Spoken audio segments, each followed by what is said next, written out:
Hi everyone! Welcome to our video for today. This is Lee. Gusto mo bang malaman kung paano mag-translate ng video?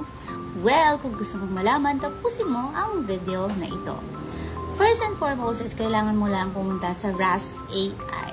Si Rask AI ang nag-translate ng mga sinasabi mo sa mga video mo at makikita mo yung mga word na sinasabi mo katulad nito.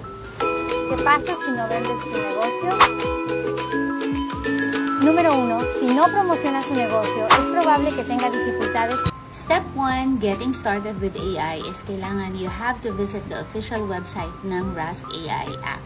Once you've signed up, kailangan mo nang magsimula kung paano gamitin ito. At number 2, pagkatapos mong mag-register ng Rask AI sa kanilang app, mapupunta ka sa dashboard and doon mo makikita kung paano mag-translate or i-upload mo syempre ang iyong video kung ano nga ba yung itatranslate niya.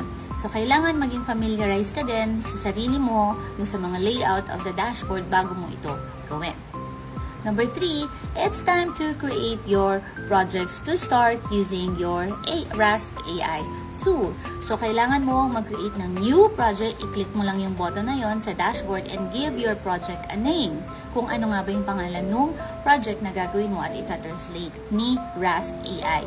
You can also add a brief description to provide the context for your project. Step 4. Kailangan mo nang i-upload yung data doon sa Rask AI with your project that you have created. And it's time to upload and analyze it. So, i-check mo lang yung Rask AI that supports various data formats and of course, audio. Click on the upload data after doing it.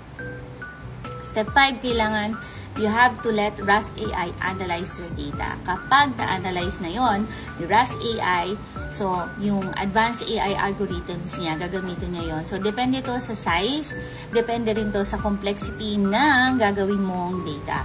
So, this process may take some time and you can also monitor the progress ng Rask AI by analyzing dun sa analysis dashboard ni Rask AI. So, explore mo lang yung mga insight once na na-analyze mo na and it will be presented properly katulad nito. Seguirá creciendo. Si aprendiste algo de este video, dale me gusta, compártelo y comenta. Feliz compartiendo.